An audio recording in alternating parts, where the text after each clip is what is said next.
미국인들은 어느 성경 구절을 가장 좋아할까요? 2014년에 아마존에서 미국인들을 대상으로 조사한 결과 오늘 본문 말씀인 이 빌립보서 4장 6절에서 7절 말씀을 가장 좋아한다라고 조사가 나왔습니다. 우리나라라고 미국과 별반 다르지 않습니다. 우리도 역시 이 염려하지 말라는 말씀을 참으로 좋아합니다. 이 시대는 불안과 우울의 시대라고 해도 과언이 아닙니다. 그럼에도 여전히 이 불안과 우울을 수치로 생각하고 또 감춰야 할 문제로 생각하기도 합니다.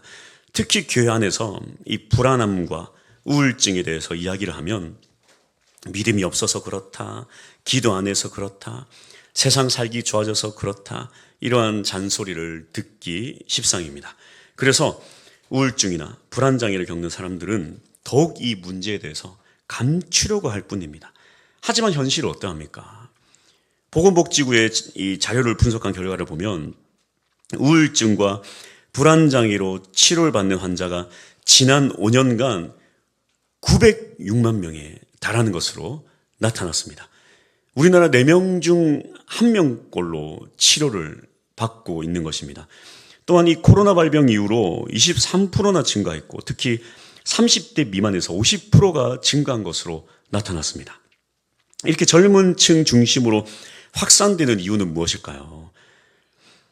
여러 가지 조사를 해보면 과열된 입시, 취업, 경쟁, 스트레스, 사회 양극화, 여러 가지 불안 사회 속에서 살아가고 있다는 어떤 공포감 때문이라는 것인데요.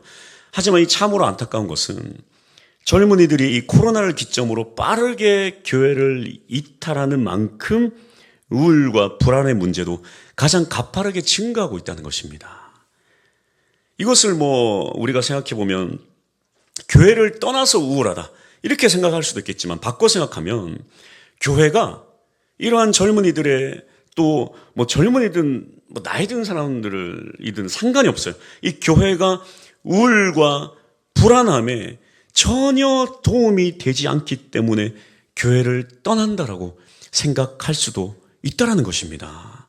이러한 상황 속에서 이제 더 이상 교회는 이런 불안과 우울에 대해 단순히 믿음 없음으로 치부하면서 그냥 기도하라는 단순한 조언만으로 끝나서는 안 된다는 것입니다. 우리는 어떠한 자세를 취해야 할까요? 특별히 여전히 이 교회 공동체 안에서 이런 문제를 나누기 꺼려 한다면 우리는 이런 부분에 대해서 반성하고 또 잘 알아야 되고 잘 이해해야 되고 잘 대처하고 잘 준비를 철저히 할 수 있어야 합니다. 그래서 오늘 이 불안과 우울에 대해 간단하게 한번 살펴보기 원하는데요. 첫 번째, 불안과 우울에 대해서 한번 봅시다. 불안장애와 우울증은 같은 것일까요? 다른 것일까요? 사실 이 두 문제는 증상이 거의 유사합니다. 또 별개의 질환이지만 또 동시에 나타나기도 하는 참으로 혼돈스러운 질병인데요.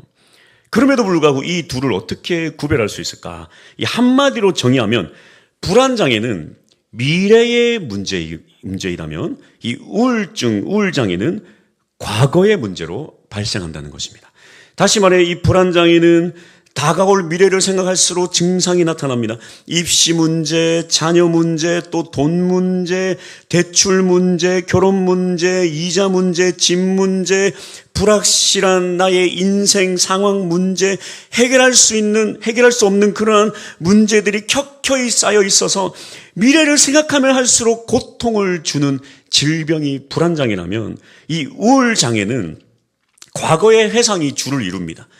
과거에 큰 고통을 받았던 기억, 그 기억 속에서 무기력하게 무너질 수밖에 없었던 고통, 트라우마, 과거에 겪은 심한 공포증, 외면을 받았던 문제, 부모로부터 외면받고 남편으로부터 외면받고 아내로부터 거절받았던 그런 문제들 이겨내려고 해도 이겨낼 수 없었던 과거의 그런 무기력한 기억들이 생각날 때마다 증상이 나타나고 고통이 나타나는 게 이 우울장애라는 것입니다. 그래서 좀 더 자세히 살펴보기 위해서 이 우울장애와 불안장애의 차이점 5가지를 한번 살펴보자면 첫 번째로는 생각의 양의 차이.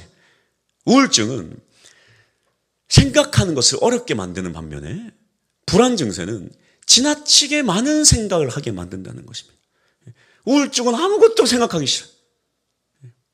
하지만 불안 장애는 너무 많은 것들이 내 머릿속을 괴롭히고 있는 거예요.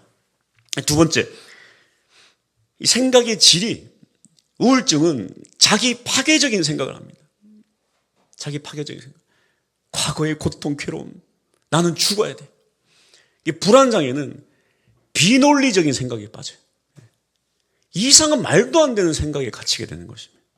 시각이, 우울증은 의식이 과거에만 집중됩니다. 과거의 문제. 불안장애는 의식이 미래에만 집중됩니다. 네 번째, 감정이, 우울증은 슬픔과 죄책감에 휩싸인다면 불안장애는 두려움과 편집증, 공황 발작으로 이어집니다. 다섯 번째, 에너지는, 우울증은 에너지를 소모하기만 합니다. 힘이 없고 무기력하고 아무것도 하기 싫어요. 불안은 무엇인가? 에너지를 또 소모하다가 또 흥분하다가를 반복합니다. 그래서 이 불안장애에 막 흥분하면서 비논리적으로 잘못된 결정들을 막 내리는 거예요. 미래가 불안하니까 어떡하지 하고 막 흥분하다가 결국에 비논리적으로 잘못된 결정들을 막 내리는 거예요. 그래서 이게 내 생각이다, 이게 맞다 그러면서 이 잘못된 결정인데 막 잘못된 결정들을 내려요. 이런 차이점이 있습니다. 사실 보면은 이 과거나 미래에 대한 두려움과 트라우마는 누구나 가지고 있죠. 하지만 이것이 단순한 걱정인지 아니면 병으로 발전했는지는 전혀 다른 문제입니다. 특히 이 증상이 심해서 병으로 발전한 사람들은 이 뇌에서 신경 전달 물질이 제대로 작동하지 못하기 때문에 질병으로 분류를 해야 된다는 것입니다. 쉽게 말하자면 제가 한때는 혈압이 한 180까지 올라갔었습니다. 그리고 당뇨 전 증상이 나타났습니다. 이 원인이 뭐냐면 근육이 너무 없는데 거기에 비해 단 것을, 설탕을 너무 많이 먹었던 거예요. 그래서 내가 생각할 수 있는 것이라고는 이제 뭔가 혈압약 평생 챙겨 먹고 단 거 먹지 말고 운동을 해서 근육을 키우는 것입니다. 혈압이 고장났으니까 혈압약을 챙겨 먹어야 되는 거죠. 관절이 고장나면 관절약을 먹어야 돼요. 허리가 고장나면 허리를 치료를 해야 되는 것입니다. 이것도 마찬가지입니다. 뇌의 신경 전달 물질이 너무 과도하게 신경을 쓰고 사용하다 보니까 그게 고장이 난 거예요. 이 부분이 연약해서 쉽게 고장나는 사람도 있고 강해서 쉽게 고장이 안 나는 사람도 있지만 어쨌든 중요한 것은 고장이 나버린 것입니다. 그래서 허리가 다치고 무릎이 고장이 나듯이 과도한 사용으로 뇌 속의 기능이 고장이 난 것입니다. 그래서 어떻습니까? 혈압에 문제가 생기면 혈압약을 먹듯이 이 뇌신경 전달을 잘 해주기 위해서 이 약을 먹을 수밖에 없다는 거예요. 이게 그렇게 특별한 게 아니라는 것입니다. 그렇다면 이러한 불안장애와 우울증으로 고생하고 약을 먹는 사람들에 대해서 우리는 어떠한 자세를 취해야 될까? 이 교회는 어떠한 자세를 취해야 될까? 한 두 가지 정도 제가 말씀드리고 싶은데요. 첫 번째로 다 같이 한번 따라해 볼까요? 시작. 이해하기. 첫 번째는 이해가 필요합니다. 허리가 아픈 사람에게는 어떻게 합니까? 그 사람이 무거운 것을 들지 못하는 걸 이해하고 또 걱정해 주는 게 제일 좋습니다.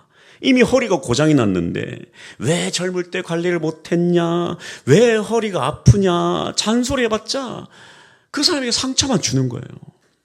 허리가 아프거나 무릎이 아프거나 이렇게 눈에 보이는 질병은 우리가 참 잘 이해를 잘 해주는 반면에 여러분 이런 불안장애나 우울증에 대해서는 우리가 지식이 별로 없거니와 또 이해해 주지 못할 때가 참 많습니다.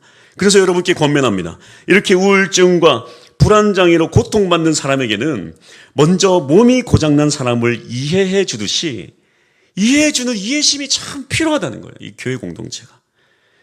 교회는 그런 분들을 이해해 주는 것이 참 중요합니다. 그래서 병원에 가서 약을 처방받는 거 이해해 줘야 돼요. 또 일상생활을 잘 할 수 있도록 도와줘야 되는 것입니다. 두 번째 해야 될 것, 이게 참 중요한데요. 다 같이 한번 읽어보겠습니다. 자, 시작. 섣부른 판단과 위로하지 않기. 무슨 말인가 하면 여러분 사실 모든 위로가 마찬가지지만 이 부분은 특히 그렇습니다. 너무 섣부르게 판단하거나 위로해서는 안 된다는 거예요. 제가 10년 전쯤에 들었던 얘기인데요. 어떤 목사님 사모님이 너무 힘들어가지고 이 신경정신과에 가서 치료를 받고 약을 받았습니다. 근데 이 권사님 모임에서 이 권사님 한 10대 분이 우리 사모님 병원에 어디 병원에 갔다는데 어느 병원에 갔나 어디가 아프신가 막 걱정을 하신 거예요. 다들 모여가지고. 그 이제 딱 사모님이 그 권사 모임에 들어오니까 권사님들이 막 물어봐요. 사모님 어디가 아프셔서 어디 병원 갔어요? 우리가 기도해 드릴게요. 어디 병원 가셨어요? 말씀하세요. 어디 갔어요? 그러니까 사모님이 그래 얘기해도 되겠지. 그래서 제가 신경정신과에 좀 가서 좀 치료를 받고 왔습니다. 그랬더니 그 10대 명의 권사님들이 난리가 났다는 거예요. 그거 이렇게 하면 낫는다. 병원 갈 필요 없다. 이렇게 하면 된다. 40일 새벽 기도하면 낫는다. 나는 옛날에 시어머니가 나한테 이렇게 했고 저렇게 하고 이렇게 하고 이렇게 했는데 내가 신경 딱 끄고 사니까 아무 문제 없더라. 인생 편하더라. 그거 사모님 너무 신경 많이 써서 그래요. 대충 사세요. 아이고 사모님 우리 때는 더 힘들었어요. 사모님 아무것도 아니에요. 아이고 우리 사모님 마음이 열어서 그래. 마음이 좀 취미 활동 좀 해보세요. 수영을 좀 해보세요. 아주 난리가 났다는 거예요. 그 사모님이 세상에 권사님한테 그 얘기 꺼냈다가 더 병이 심해졌다는 거 아니에요. 우리가 보면 이 몸이 어디 아프고 몸이 다치고 그러면 진심으로 위로하고 걱정해 주면서 이런 우울증과 불안장애 문제는요.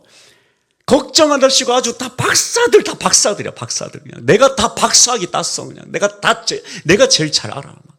이거 이렇게 하면 된다. 저렇게 한다. 이렇게 하면 된다. 이거 뭐가 문제다. 저게 문제다. 지적하고 문제 해결하고 그런다는 거예요, 이게. 네. 여러분, 섣부른 위로가 더 큰 아픔을 줍니다. 어떤 남편이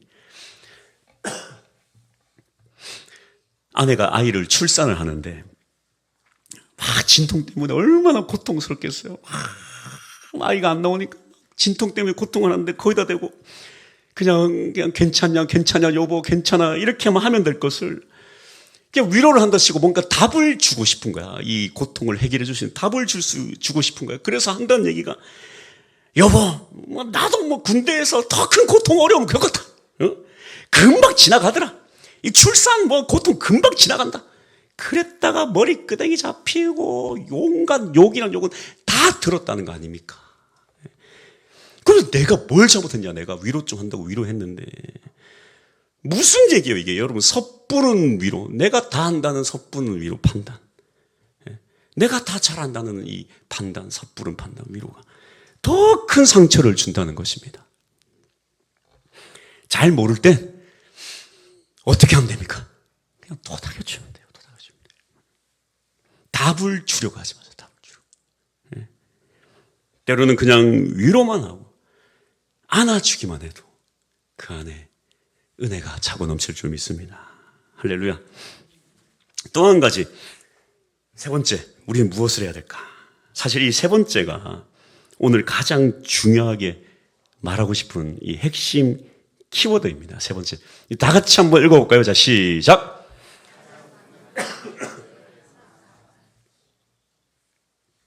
이게 오늘 제가 이야기하고 싶은 가장 중요한 주제입니다. 제가 이 당뇨 전 증상과 고혈압을 겪으면서 제가 깨달은 게 있습니다. 첫 번째로 건강은 잃어버리기 전에 관리를 잘 하는 게 최고다. 두 번째, 이미 건강을 잃었다면 아직 늦지 않다. 지금이라도 최선을 다해서 더 심해지지 않도록 관리하고 또 관리하는 게 최고다. 건강을 잃기 전에도 관리하고 건강을 잃어버렸더라도 관리하고. 그래서 제가 이 당뇨, 혈압이 뭐가 문제인가 공부를 열심히 해보니까 제가 착각했던 게 있어요. 이게 고기를 좋아해서 저는 고기를 많이 먹어서 그런 줄 알았는데 이게 완전 잘못된 접근이에요. 고기가 문제가 아니라 이 당뇨와 혈압과 콜레스테롤은 딱 두 가지만 잘 이렇게 준비하면 됩니다. 뭐냐면 설탕과 근육이에요. 설탕과 근육. 설탕을 끊고 근육을 키우면 돼요. 이 두 가지만 하면 돼요. 설탕을 과도하게 섭취하는 모든 것을 차단하고 근육만 기르면 된다는 거예요.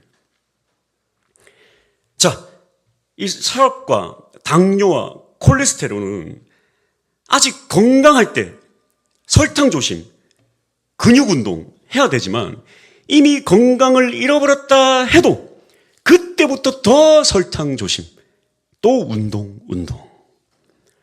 건강할 때나 건강을 잃을 때나 동일하다는 것입니다. 아니, 건강을 잃은 후에는 더 신경을 써야 된다는 거예요. 자, 그렇다면 이 우울증과 불안장애를 치료할 수 있는 가장 좋은 약은 무엇일까요? 오늘 본문 말씀은 이렇게 말씀합니다. 빌립보서 4장 6절 말씀. 아무것도 염려하지 말고 다만 모든 일에 기도와 간구로 너희 구할 것을 감사함으로 하나님께 아뢰라. 염려하지 말라. 여기 이 염려라는 헬라어 원어 메림나오는 참 특이한 단어입니다. 이게 뭐냐면 원래 이 긍정적인 뜻에서 과해지면 부정적인 뜻으로 변하게 되는 단어인데요. 이게 무슨 말이냐면 원래 이 단어의 이 원본의 뜻은 관심, 마음의 기울임입니다. 이 관심과 마음의 기울임은 긍정적인 의미인데 이것이 아주 과도해지면서 어떻게 되냐면 관심과 마음의 기울임이 과도해지면 무엇으로 변하면은 염려와 근심으로 변한다는 것입니다. 좀 이해가 되십니까? 관심을 가지고 마음을 기울이는 게 심해지고 과도해지면 이게 염려와 근심으로 변하게 되는 단어가 바로 이 메림너, 이 염려라는 단어입니다. 여러분, 이 우울증의 문제가 무엇입니까? 과거의 문제에 대해서 누구나 고민하고 참 슬퍼하고 옛날에 안 좋은 일이 있죠. 근데 이것에 대해 너무 과도하게 생각하고 집착하게 된다는 거예요. 불안장애도 마찬가지입니다. 미래에 대해서 누구나 걱정하지만 이것이 너무 과도해지고 너무 과하게 생각하고 집착하게 되면 문제가 되는 것이죠. 이게 건강한 사람은 적당한 선에서 그치지만 의학적으로는 2주 이상 아주 과하게 그것에 사로잡히게 되면 이 우울증, 불안장애로 진단을 받습니다.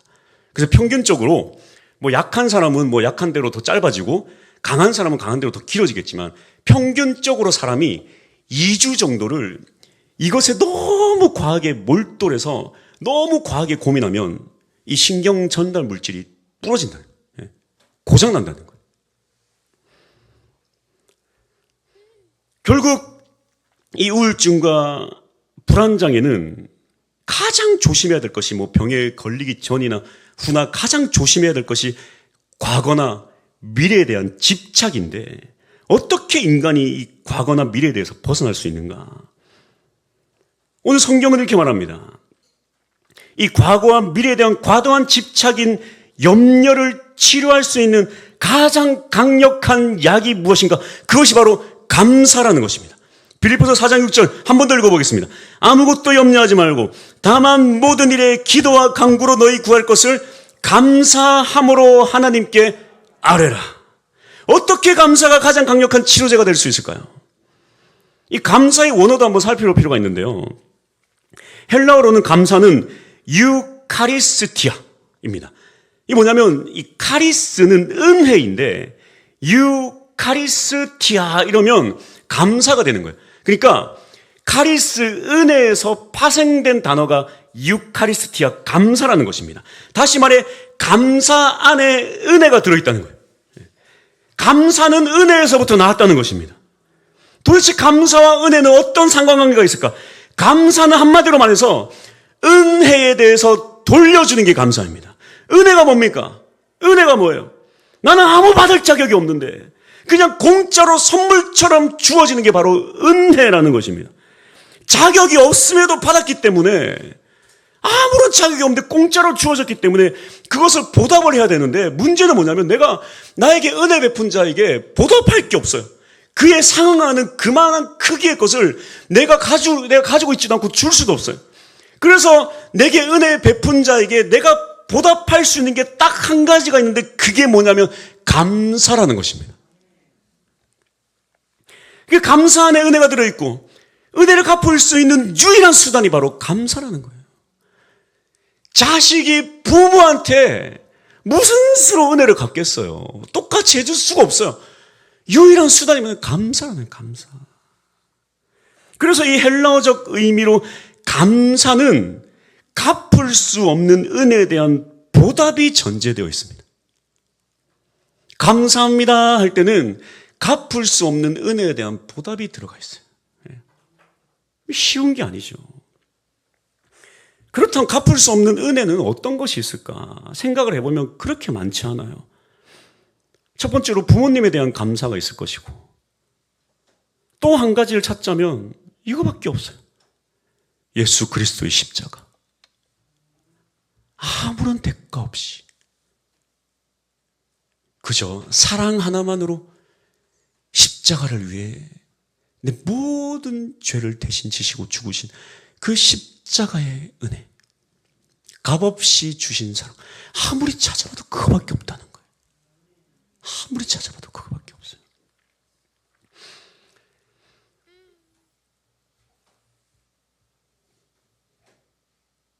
그러니까 예수님의 그 십자가의 은혜에 대해 우리가 감사하면 어떠한 효과가 일어납니까? 우리의 모든 과거, 모든 더러운 죄, 씻을 수 없는 지옥, 고통, 괴로움, 그 주님께 감사할 때 그 십자가의 은혜가 그 모든 과거의 괴로움을 다 덮어버리는 거예요. 그리고 주님의 은혜에 감사할 때 무슨 일이 일어납니까? 예수님께서 우리에게 약속하신 그 약속, 내가 너희와 영원히 함께 하겠다. 두려워하지 말라. 내 모든 미래까지도 다 덮어버린 거예요. 모든 나의 과거와 미래의 트라우마, 두려움을 치료해주는 가장 강력한 치료제가 바로 감사라는 것입니다. 그리고 사실 이 감사라는 것 자체만으로도 예수님에 대한 감사뿐만 아니라 모든 대상에 대해 감사하는 것 자체만으로 사실 감사는 아주 강력한 치료제가 되는데요. 그 이유가 뭐냐면 잘 보십시오. 불안과 우울은 과거와 미래에 대한 집착이지만 감사하는 순간 현재의 삶을 만족시켜 준다는 것입니다. 우울과 불안은 과거와 미래지만 감사는 현재. 감사는 현재를 바라보게 하고 현재를 기뻐하게 만들어주고 현재를 만족하게 해주는 것이 바로 감사입니다. 그래서 감사 자체만으로도 사실 저 세상 사람들도 마찬가지예요. 그저 감사하며 살아가는 그 자체만으로도 과거와 미래에서 벗어나게 할 수 있는 아주 대단한 치료제가 이 감사예요. 근데 보십시오. 이 대단한 치료제는 감사에 예수 그리스도의 십자가 은혜를 여기에 더해 보십시오. 이 능력과 이 파워는요, 가히 상상을 초월합니다. 세상의 감사조차도 과거와 미래에서 벗어나게 만드는데 거기에 예수 그리스도의 십자가 은혜까지 더해진다면요, 그 폭발력을요, 가히 상상을 초월하는 거예요.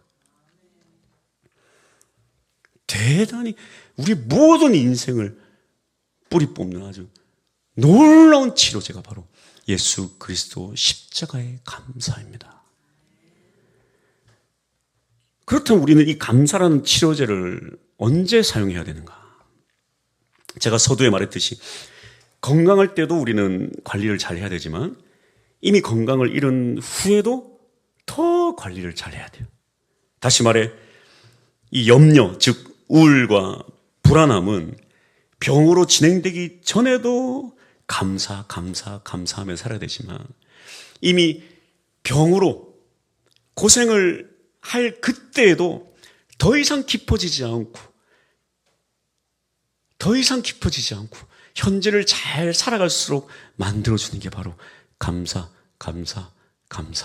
이 감사라는 치료제라는 것입니다. 할렐루야. 건강한 사람도 감사해야 돼요. 언제 고장날지 몰라요. 이미 고장나는 사람도 관리하셔야 돼요. 감사, 감사, 감사. 할렐루야. 결론입니다.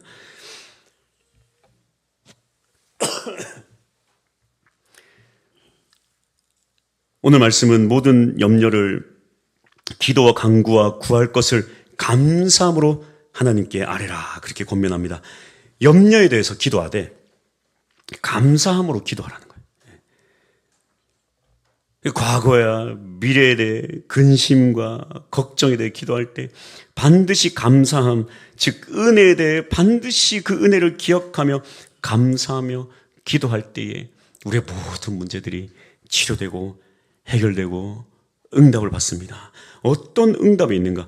오늘 본 말씀 빌립보서 4장 7절 말씀, 그리하면 모든 지각에 뛰어난 하나님의 평강이 그리스도 예수 안에서 너희 마음과 생각을 지키시리라. 즉 두 가지 응답이 있는데요. 첫 번째, 다 같이 따라합시다. 시작. 하나님의 평강. 감사하며 기도할 때 하나님은 우리에게 평강을 주십니다. 요한복음 14장 27절, 평안을 너희에게 끼치노니 곧 나의 평안을 너희에게 주노라. 내가 너희에게 주는 것은 세상이 주는 것과 같이 아니하니라.